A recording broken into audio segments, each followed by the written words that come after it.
Shout out to Boxing Bros UK. Cheers, bro. Thanks. Hello, everybody. This is Boxing Bros UK here. I'm the boss, Chris. This is my co-host, Andrew the Boxing Brain. Hello. Got a special guest today, Seth from the Lonely Stoner podcast. His handle will be in the description if you want to go and check his videos out. Introduce yourself, Seth. Tell us a bit about yourself on your channel and that. Great. Yeah, thanks. Yeah, so I'm Seth from the Lonely Stoner podcast. We talk about a wide range of stuff, to be honest. We talk about boxing, some MMA, TV shows, movies. We reminisce about some old times as well, because I'm with my co-host, Evan, who I've been friends with for over a decade at this point. So we reminisce about some old stories as well. But yeah, I'm a huge boxing fan. I've made a lot of videos, solo videos about boxing on my channel. Love the sport. Always have. Been training for a few years now. I won't say I want to compete or anything, but we'll see. That was down the line. But yeah, huge boxing fans and your guys' content as well. So yeah. Oh. Bless you. Thank you very much. Oh, nice one. I'm gonna check some of your podcast out. Do you know your voice? Yeah, you sound like you sound a bit like KSI. You know. I do you reckon? Okay, fair enough. I'll take it. Not the worst thing to have in the world. Yeah, one of the biggest YouTubers ever. Yeah, it's a good voice. Yeah. Wouldn't mind his bank account, but not sure where I wouldn't mind a bank account. Yeah. So the first topic we're going to talk about is the big fight. It's happening this weekend. Preview of Justis Huni versus Fabio Wardley. Portman Road. Ipswich. Let's hopefully he can get them a win, because aren't they about to get relegated? I believe. They already are. Yeah. Oh, they went down. Unlucky. But obviously, you got Justin Huni, undefeated, young, hot prospect from Australia. Is it Australia or New Zealand? Yeah, Australia, yeah. Australia. He's got a good amateur. He's got a good amateur pedigree and everything. You've got Fabio Wardley, the beast, who goes like Super Saiyan Dragon Ball Z. No amateur background, straight in. White collar. First, I'll come to you, Seth. What do you think about the fight? What do you think about each guy, skills-wise and that? I really like both guys. I think Fabio Wardley, he's a bit underrated in terms of his boxing ability, in my opinion. I think because he's such a big puncher, we sort of disregard his boxing ability a bit. That being said, he's not super slick. He's not one of the best boxers in the heavyweight division, but he can hold his own. And more importantly, he's got the one-punch knockout power. You know, he's right now at the moment must be up there with some of the top hitters at heavyweight. You know, maybe not up there with the Dubois, but near enough that sort of conversation in terms of straight power. I think he's also beating a high caliber of guys as a pro. Me personally, as a boxing fan, I really rate Fraser Clark as a boxer. I think he's a really talented boxer. So for Fabio Wardley to beat Fraser Clark the way he did, in my estimates, really sort of pushes Fabio Wardley up the higher echelons of the heavyweight division. I think he will beat Huni. I think Huni's got a few good wins under his belt. He's got a win over Tabiti, I believe. That was a decent performance. But like I said, I think Fabio Wardley's the bigger puncher and has beaten a slightly higher caliber of boxer. Yeah. Well said. You can tell he knows his stuff. I like that, mate. I'm a big fan. I get it from you guys. I'm a fan of you guys. Yeah, do you want me to go next? Look, Huni, good amateur back. I mean, I'm a little bit concerned about Eddie Earn's stable. I mean, after Johnny Bosch Fisher got a white rhino the other week, and it's never any good. I think Huni's, his chin does look a little bit susceptible. Can't go too much on sparring stories. Lorena had him wobbled. Lorena obviously gave Dubois a little bit of trouble, didn't we? We saw, went 10 rounds with Tabit. I don't know if he carries enough. We know Wardley likes to take a shot before he gets going, so he might take a few licks before he sticks it on Huni. I expect Wardley to knock Huni out, actually. I think Huni's got some speed. He's got some pedigree, but I think he's left a bit to be desired in the pro ranks right now, and Wardley's just got all the momentum in here. I mean, I saw some people saying, "Oh, he's like the British Wilder." I actually think that does him an injustice, a bit like our esteemed guest was saying. Yeah, he has got that. He has got that equalising sort of dynamite power. I think he's got more IQ than Wilder. I think he's, he can set up his jab a little bit. He's got a bit of something about him. So I think that's a bit of a harsh statement. But yeah, I think I see a sort of within 6 to 7 round stoppage for Wardley, Chris. So that's where I'm at. What about you? Any different? Yeah, pretty much the same. Like, I didn't really know too much about Huni, so I watched I watched the Lorena fight, and like you say, he's okay for a bit. Like he's got fast hands, but he's not. He don't really throw many combinations, and his feet are a bit slow. He's got fast hands, but his feet aren't the best. And when he was getting thumped up by Lorena, like I think it was in round 2 and round 10, like in round 10, he was lucky he didn't get knocked out. And like, Lorena he's not a good finisher, so he can hurt people. Like he hurt the boy, and then he bottled it, and then he got himself knocked out. But he hurt the boy, put him down, and then he couldn't close the show. So Fabio Wardley is an excellent finisher. Like when he's got you hurt, even if he's knackered, as we've seen in the first Fraser Clark fight, predator, isn't he? Predator. He'll put you down. You're winning, and he still goes Dragon Ball Z Super Saiyan. Like he gets hit and he does a flick switches. He gets angry and he don't give a fuck, and he comes after you. And like in the first fight when he knocked Fraser Clark down, he weren't doing too well. Pulled the knock. So if Huni catches him, he's going to get himself knocked out. So it's best to keep it boring, keep it long. But I don't know. He's a good name on paper because he's an undefeated prospect. It's a good win. Yeah. Actually, like you said, Wardley don't get enough credit. He's a much better boxer than Wilder. Like Wilder would put his hands up and close his eyes and wait for you to stop hitting, and then he starts boxing at you. That was his defense. That's why, like, when he got knocked out now, it's not looking good. But so I'm going Wardley. I think he's going to do it in about 5 or 6 rounds, something like that. Yeah. What's your sorry?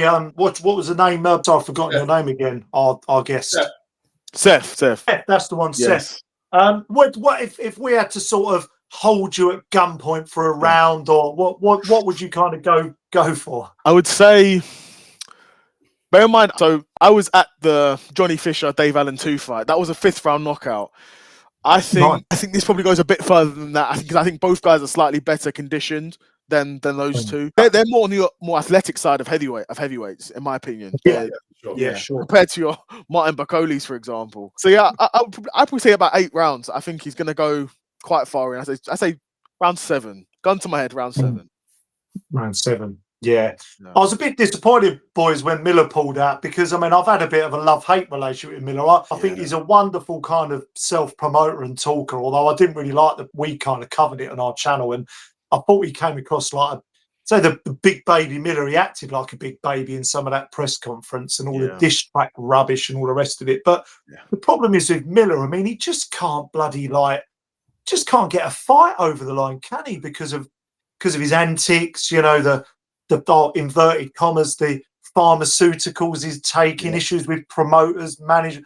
I don't know what's going on with Miller, but I really liked that fight because I thought Miller would have been durable enough to really give Wardley some rounds, and I'd sort of described it as the unstoppable force against the what was it? The unstoppable movable object. Movable object. That's it. Yeah. Cheers, Chris. But was Seth, was you disappointed that fight fell through, or was you pleased? I was disappointed because, like you said, I think Gerald Miller stylistically is a much better fight for the fans, because you know Gerald Miller and Fabio Wardley, they're both going to come and they're going to bang, right? Yeah, they're going to hands up, apply pressure on each other, and whoever takes the first step back, we're going to see some exchanges. I almost feels at this point that Gerald Miller's like allergic to having a big fight. By hook or by crook, he will not have a big fight. It doesn't even feel like by lack of wanting on his end. Like you said, he gets booked for these fights, but just can't seem to get it over the line. It's a shame. I think he's getting on a bit now. I think he's probably taken a bit too much damage in his fight now, in his career, for him to really make a serious run. I think best case scenario for guys like Gerald Miller would be fights like this against Fabio Wardley, who's up and coming, and potentially get an upset against him and then sort of leapfrog himself into a decent position, or face these younger guys like Fabio Wardley and get banged out, which could beat happen. Him to a Toma. I reckon would fancy that. Our boy, our local lad. I think that's the best fight, but I think the reason why his fights aren't going through because his old manager, is it Salita? So his future fights, he gets a percentage of the money or something along them lines. So I think when he gets fights, like he doesn't want to, whatever he's earning, he doesn't want to give him any money. Right. Or he wants to earn a certain amount for himself after he takes his percentage. And I think that's his issue. why he's struggling, why he's taking fights, and then once all the calculations are done, he's like, yeah, I'm not giving you that. Cancel. Because he did it. He's done it twice now. He was supposed to fight Chisora, then he was supposed to fight Fabio Wardley. Yeah, AJ back in the day. Yeah. To be fair, actually, he did have an injury, apparently, supposedly, for this fight. That was the reason for the pullout. So yeah, it's a shame because, like we're saying, stylistically, these are great fights for him. Like Derek Chisora, Fabio Wardley, these are great fights for Gerald Miller. Not only for commercial appeal, but stylistically as well. So it's a shame that he's not been able to get those fights over the line. I know him and Derek Chisora. Oh my god, because they're both slow. Yeah. I think Derek Chisora would have done him because he hits harder. Yeah. They were just that'd have been a brilliant fight. Big hooks all day, all night. Just in the pocket. It would have probably been like Chisora and Dylan White's first fight. Yes. No one had just went head to head and they would just bang. Just that was it. There was no moving around, no nothing. Just war. I saw today, Chris, Seth, that I didn't actually realise it. This is Huni's first 12-rounder. I don't know I don't know if that's going to be pivotal or not, but I don't know if, like Seth said, if it does go a bit later, it'll be interesting to see sort of what could. Because the thing is, Huni's kind of, what is he, 6'4", 240? You know, he's kind of your bog standard heavyweight. It's mad, isn't it, to say that George Foreman was considered a monster 40 years ago. I mean, I'm 6'4", about 240. Chris is a big lad as well. We'd be considered like average heavyweights now. Like, it's just ridiculous, isn't it? Yeah. Like the size of the guys. But Wardley's, what is he, 6'5"? But yeah, do you think that's gonna be a factor? You know, his first 12 rounds, or not really? Well, I would have said this about Armando Resendiz. It was his first 12 rounder against Caleb Plant, and it didn't seem to make a difference to him. Good job. Yeah. I think at heavyweight it does, to be honest, because these are big lads. To be moving around 240 for 12 rounds it's a lot for anyone. I don't care how good of in shape, quote unquote, in shape you are. It's a lot. That does make me fancy Fabio Wardley a bit more, not knowing that. But it's heavyweights, and I'm not predicting it's going to go the distance anyway. So I'm giving it a 7th round finish. So it may not even make a difference. Yeah. I'm going for, like, gun to my head, I'm gonna say 4 rounds. It's gonna be over. Oh, 4 rounds. Nice bold prediction. I'll tell you what, boys. I mean, we've obviously watched boxing all our lives, but have you seen a worse knockout than that last Fraser Clark one? I mean, that was one of the most brutal knockouts I think I've ever seen. You know, at first it was like, wow, and then I thought we had a stroke. Yeah. Like, I felt horrible. You know when you get that horrible feeling inside when you see absolutely someone's face if they've been like run over or someone's been hit really hard in a club in a fight. Like you just feel like really horrible inside yourself. Like, wow, that looks he looked like a stroke victim. Like I know it's not. But he really did look like a stroke victim when he slumped down and his face went wonky. This isn't good. This is not good. Yeah. I think he was the shock as well. He was probably shocked. I mean, it was such a big impact. But I don't know where else we go. Really, anything else to kind of add before we go on to the Caleb Plant situation? But I get maybe a last question for me, just for both of you, is if Wardley wins it. I mean, he's already in a good position ranking wise anyway. If he wins this in absolute convincing manner, you know, where'd you put him? Do you try and sort of put him in a world title shot? You think he would be ready for that, or not quite? I'd say Parker got to try and fight someone like because he's not going to. Let's be real, he's not going to get a world title shot because after Dubois and Usyk fought, I guarantee there's a fucking rematch clause in it. I guarantee it. So they're probably going to fight again, and then so whoever wins out of that, he's not going to get the winner of that, and they're where all the belts are. So he wants to fight Parker's like the number one best out there to prove that he's at that level. Go for Parker for me. Yeah. What about you? I'm now that you said Parker's a really good shout. He wasn't on my radar. Immediately I was thinking maybe AJ, but in terms of Eddie Hearn's not going to want that fight for AJ because similar to Dubois, he's a young guy and he's a big puncher, Fabio Wardley.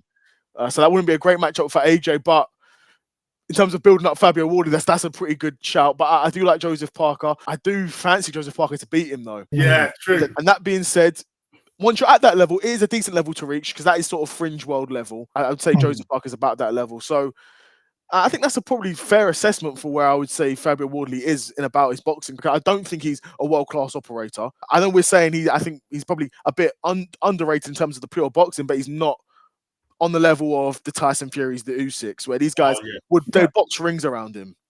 Right? Yeah. He'd have a chance against a guy like Daniel Dubois because, again, stylistically, that's a good matchup for him. But even then, Daniel Dubois is almost just like a bigger version of Fabio Wardley. Yeah. In a lot Probably of more sense. powerful. Gas tank looked good as well. I'm not sure about, because in that first Clark, you made some good points there, Seth. Because in that first Clark fight, Fabio Wardley was really gassing. And don't get me wrong, they were both going to war, and they're big men. When you're 17, 18 stone, and you throw in that amount of artillery, you're going to get tired. But I think Dubois' gas tank looks unreal the last couple of years. Unreal. So for a big man as well. Yeah. I think he's he won that first fight on pure will and heart. I think Fabio Wardley, he didn't win it on skill. He just won it on just will and determination. But I do think he can. Once Usyk retires, I think he'll be in a Dubois. I give him like 60-40 chance, but he's at that level where he needs to see. If Usyk retires, because I think Usyk's going to beat Dubois again. Once he's gone, I think Dubois is beatable. He's good. He's powerful. But all he needs is someone, bit of boxing ability, who's got a good chin. Someone like Usyk. I think Cabiel would beat him as well. I think Cabiel would. He would. I think the next thing for Wardley is he needs to step it up now and fight someone like a Parker, like a Cabiel, or maybe that might be too much of a step up actually. Hergovic, maybe someone like that. Hergovic would be good. Even a Bacoli.